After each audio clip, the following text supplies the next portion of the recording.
Hi guys, it's me Zen.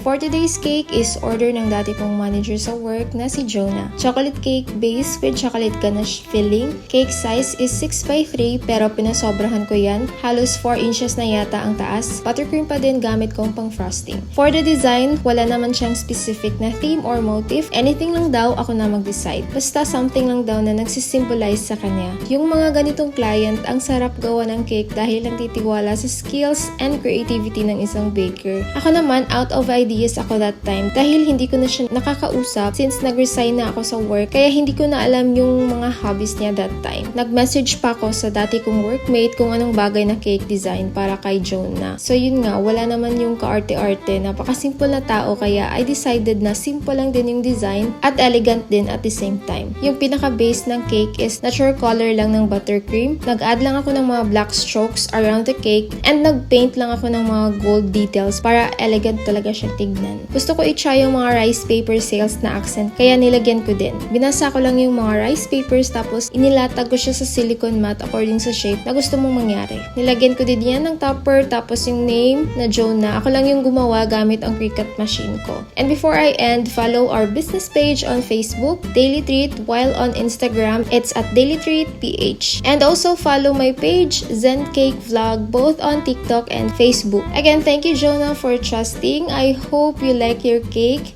And thank you so much guys for watching. See you on my next.